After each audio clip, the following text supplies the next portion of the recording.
What's up, ladies and gentlemen? This is DH Thorne here, coming at you with another video. This one is another video review of a demon.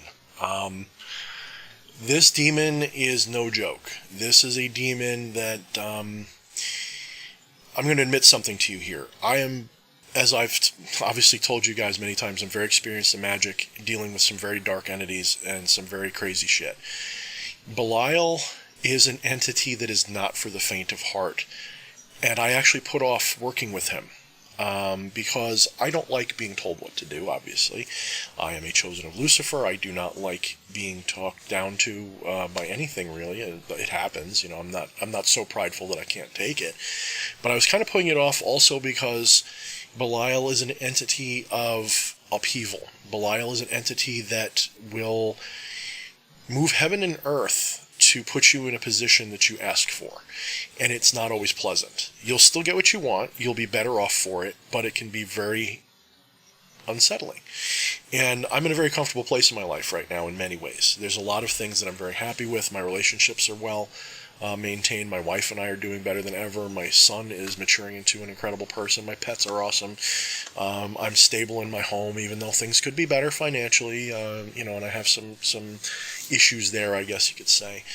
But I don't want to unsettle anything to improve anything else. It's kind of like when you play one of those games in a video game where you switch the lights to try to get them aligned so that they're all on or something, and you go switching them and you switch the wrong one and it screws up the whole arrangement. Well, I got all but maybe one of them, and I'm pretty good with where they are right now, and I didn't want to change them. So I put off working with Belial. And this is an important thing to tell you. It's not a confession, but it kind of is. This is a thing that's important. It's actually something that I think he wants me to do, is to be honest with you, to show you how important it is to be honest with yourself and to be honest with your motivations. Because Belial came to me unprovoked. And by that I mean I was doing another ritual. I was doing a break bind the other night because I felt my energy was failing me. And I felt like I was once again under some kind of influence because I was beginning to doubt my abilities for a second. I shouldn't say doubt my abilities, but doubt my intentions for a little bit. You know, why should I be doing all this? I should just focus on something else, my work or something like that. Maybe I'm wasting my time here and blah, blah, blah, blah, blah. Now, you have to understand, I've only been at this actively again for 4 months. That is to say, 4.5 months ago, I was a complete skeptic. And much longer in the past, in my 20s, I was, read my blog, all right? I was leader of like a cult and all sorts of stuff, and I was very well skilled, versed, and associated with the dark arts and the dark entities involved. At least the ones that I worked with, which weren't the Goetics, admittedly. And 4.5 months ago, I just reemerged, basically. I came out of stasis, and I started posting online that I do this stuff again. I started making a blog, and I felt drawn, driven, and guided, and the spirits were there, fucking, talk to us, man, talk to us. And they still are, it's unbelievable. This is a whirlwind of things. And I'm experiencing a meteoric rise in popularity for a guy who's only been doing this for 4 months.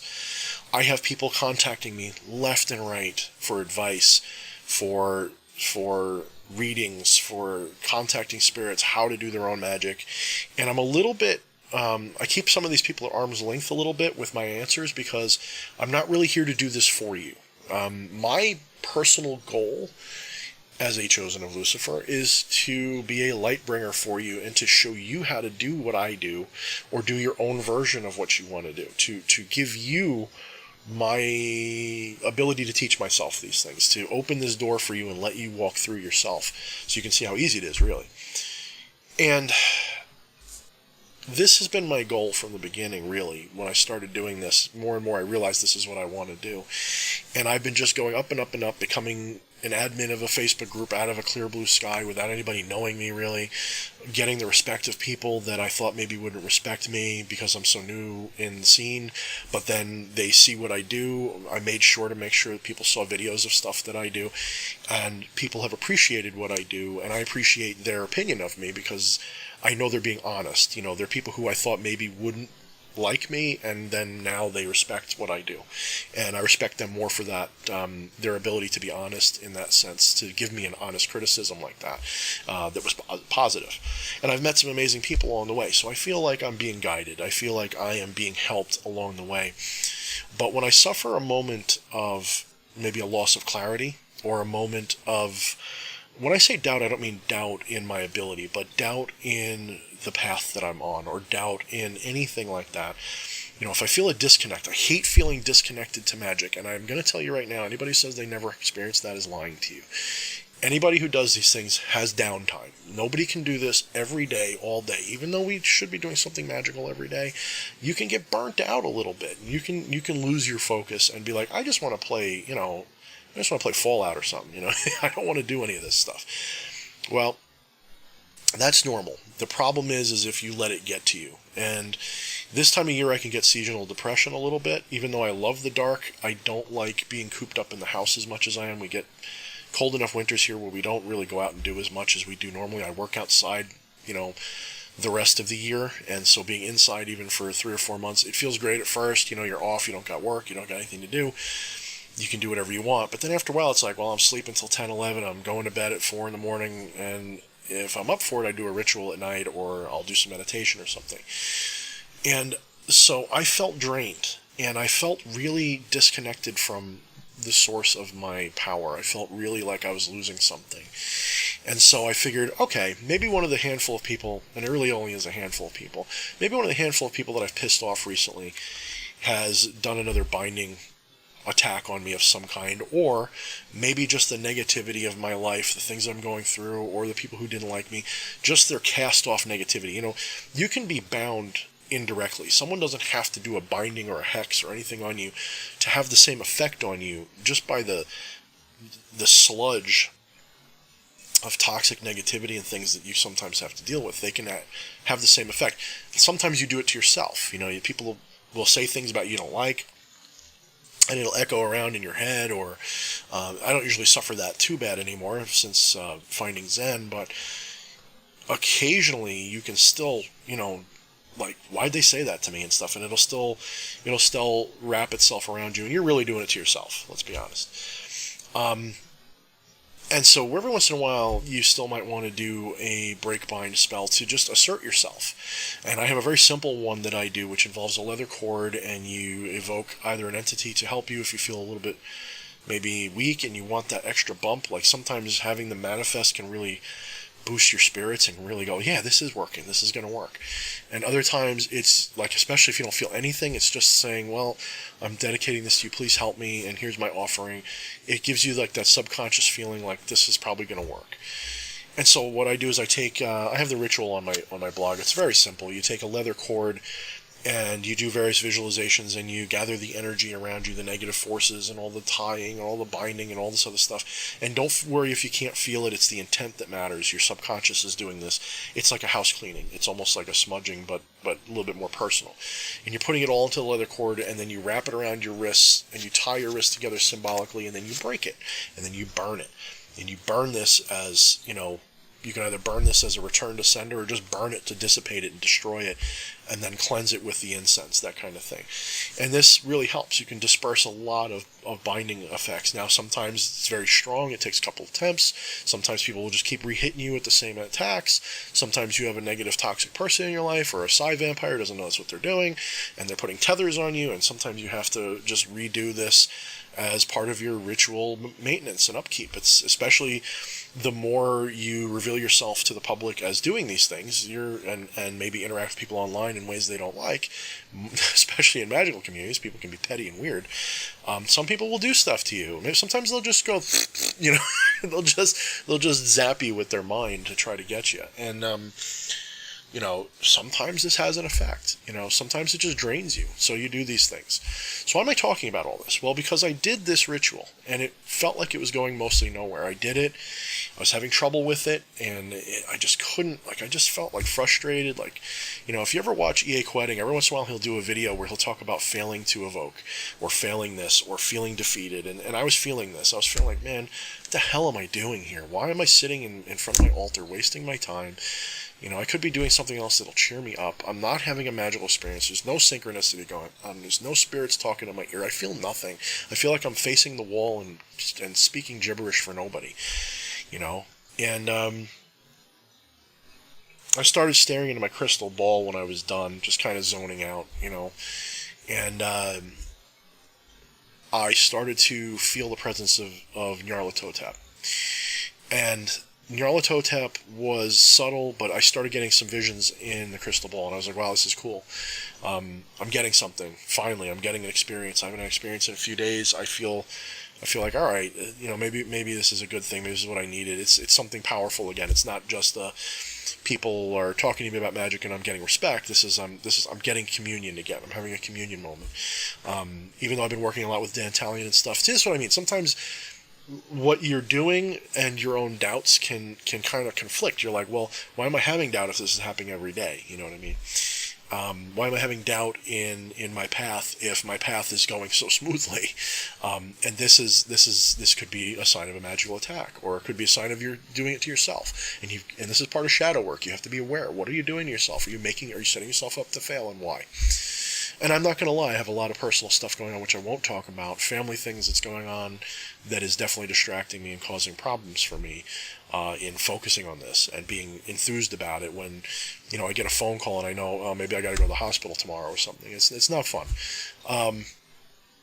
So I'm kind of feeling in a funk, but this is making me feel revitalized. I'm staring into this crystal ball, and it's a really cool crystal ball. And the way it's interacting with this new light that I got is really cool because it's creating this green cloud effect inside there. And this combined with the trance I was going into, I started seeing things that I know that I promised I need to do. I'm not going to get into specific details, but there are several, we'll say, operations and path workings that I promised myself I would do this winter. One of them is to fill up my grimoire with as many spirits as I can contact for at least an initiatory gnosis. And some people say, well, don't evoke spirits for no reason. Well, there's always a reason. You want to commune with them. Don't just call and be like, are you here? Do something cool. Make the table move. That's wrong. But if you bring them in and you want to talk to them and learn about them or have them do a task for you, they like that. They appreciate that, and they don't mind giving you gnosis about themselves. It may take a little bit. They may not come during the evocation, but it will come. Anyway, my point is I have certain things that I've been neglecting, and I'm going around all these different bases, and I want you to see why. And so I walk past my scrying mirror because I'm kind of done. I'm putting everything away. I light the last bit of incense as a final farewell offering to all of the entities that I contacted and tried to contact and tried to reach out to. And I put my velvet wrap over my crystal ball, and I walked past my scry mirror, and I said, let's play with the scry mirror a little bit. I need more. I feel like I need more. Maybe I'll get something strong. Maybe now is when it's going to happen. So I'm looking in my scry mirror, and I notice I don't look like myself.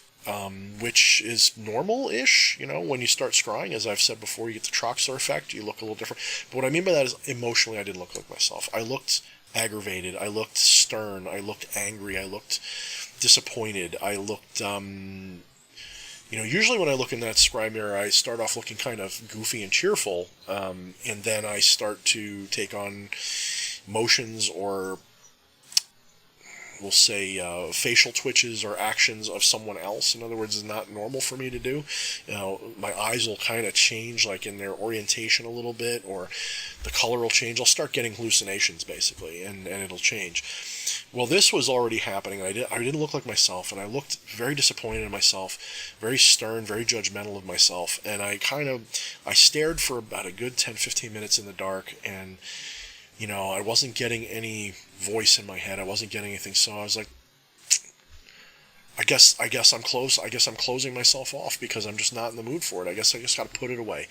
Maybe I do need to just go get a job and forget, things for the winter and find some freelance work for a few months and then go back to my regular job in the spring.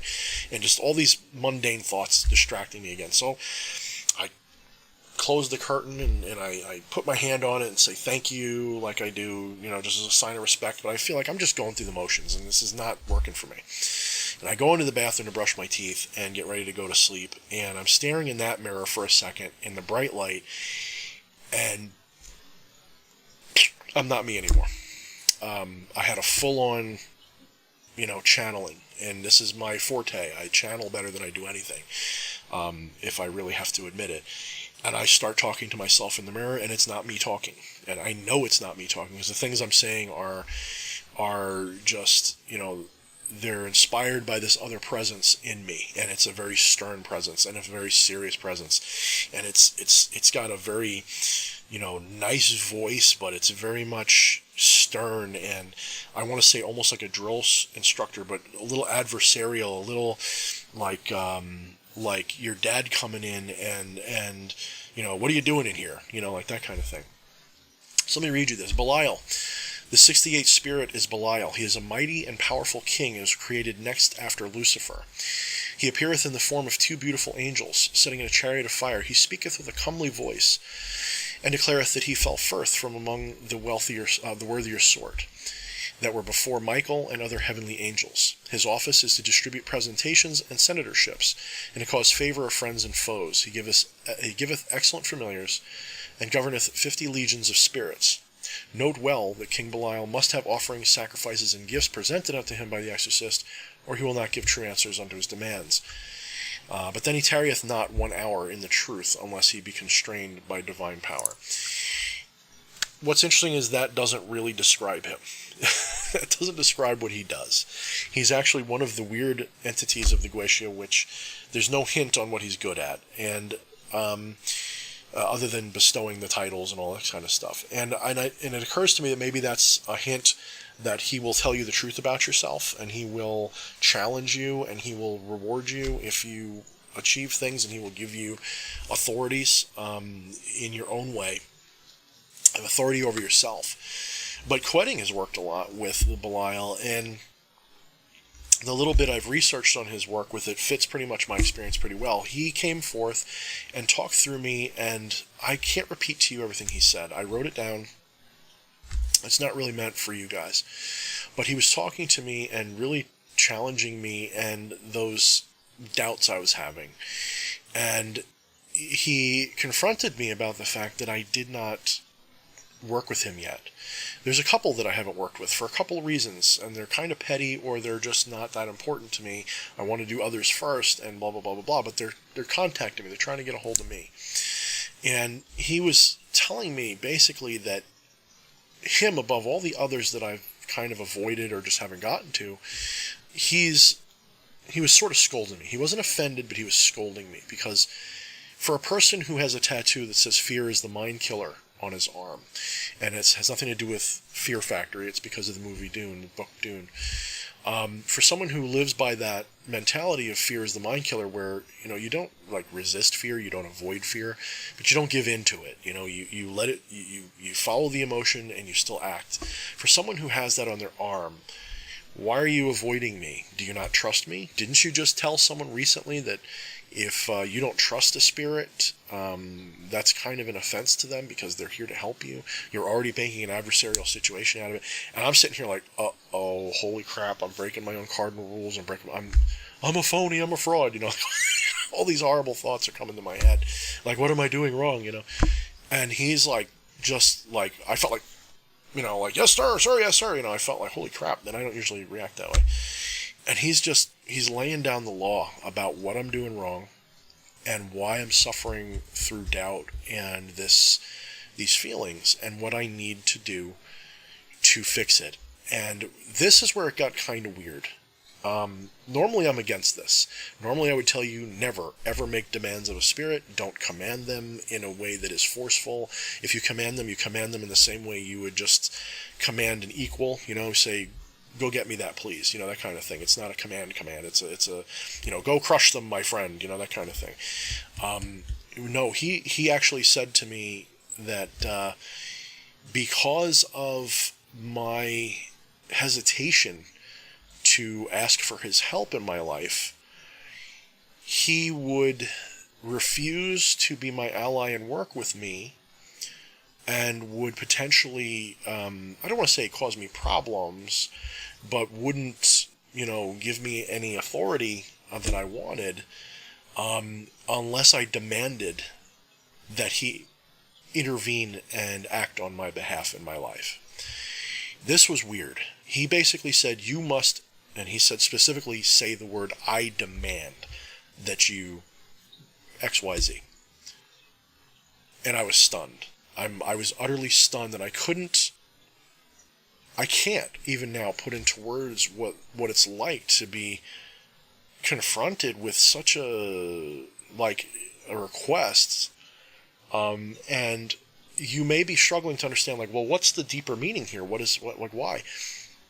It's kind of like he wants me to take charge. He wants me to take charge of what I'm doing.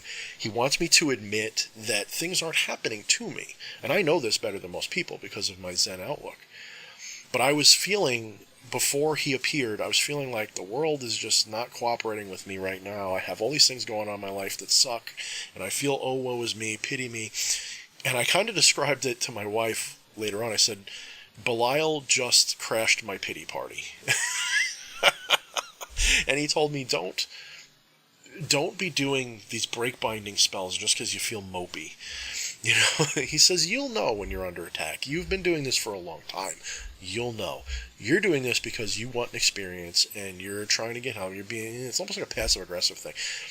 I gotta tell you, Belial doesn't let you play with yourself. Belial doesn't let you waste your time. Belial is absolutely like one part drill sergeant, one part personal trainer, one part life coach. He will make you motivate. And it was unusual for him to tell me that I had to demand it, but I think it was because he wanted me to just assert myself, because I was feeling so weak and I was feeling so pathetic and so just not into it. He wanted me to say, I demand that you help me. I demand that you do the thing that I'm afraid for you to do. It was kind of like if you're afraid of spiders, go jump in a spider pit, that kind of thing. So here I am. I'm kind of nervous about working with him. I'm not going to help you. I'm not going to be your friend unless you demand that I help you. You have to come to me, not beg me. You have to demand that I help you. And I guess he knows I won't beg. Maybe that's what it is. And I did. I said, I demand that you help me. I demand that you intervene. And then he says, it's not always going to be easy. And I was like, oh shit, this is exactly what I don't want to deal with. And I'm like, I can take it. I'm up for it. And he's like, we'll see. And I was partially intimidated. I'm not going to lie. I was a little intimidated because, I'm sitting there thinking to myself, like, is my wife and I going to have like a fight now? Like, what's going to happen? And I realized he's not going to come after those things. That's not what he's talking about. He wants me to, he knows what I want to do. He knows what I'm trying to do with my magic. He knows what I'm trying to do with my reputation. He knows what I'm trying to do with my manuscripts. He knows where I want to go. And he wants to make sure I get there because this is his job. It's to make you president. It's to make you he's supposed to give you titles and authority. He wants to put you in that position. And he's not going to be soft on you. And if you don't do your part, he's going to drop you. And you're going to fall hard. And I know this. So now I'm not really worried about him. But he's also going on my list of entities that I didn't need a sigil for. That I didn't need any kind of ritual to make contact with. And this is something that I might start talking more about somehow. I might do a video about this. There's a lot of people who think that the sigils and the rituals are what makes these things happen. It's really not. The sigils and the rituals we do, I'm not saying they have no effect on reality and the spirits, but they're more for our benefit to open up the energy pathways in our own mind, body, spirit environment so that we're sensitive to and can experience what's going on. And of course, to give them some energy so that they can operate maybe in a physical way. And so it's not really necessary if you're sensitive enough and if the spirit's really trying to get a hold of you. If a demon really wants your attention, you won't need a sigil. You will just have an experience and it will happen. I promise you. It's happened to me since September. Almost every single one that I've contacted has come to me first in some form. If nothing's coming to you, it either means that you're not open to it and you're not aware of the signs and symbols that are happening all around you, or you're just not really their type of person and you got to become that type of person. So that's a possibility too. Well, anyway, I don't really have much more to talk to you about Belial because he's new to me. I just experienced him for the first time. You know, it's still fresh on my mind in the last 48 hours. And so that's all I really have to tell you about him at the time of recording this video. So I hope you guys enjoyed it. I hope you guys didn't mind the roundabout way I got there. But I think explaining to you the situation that led up to his intervention, that's what it was, an intervention. I think explaining that to you tells you more about him than if I told you everything about him that you could read in a book. You now know the kinds of things that he does, and that's very useful if you're really trying to work with him. Anyways, DH Thorne signing off. As always, mind the shadows.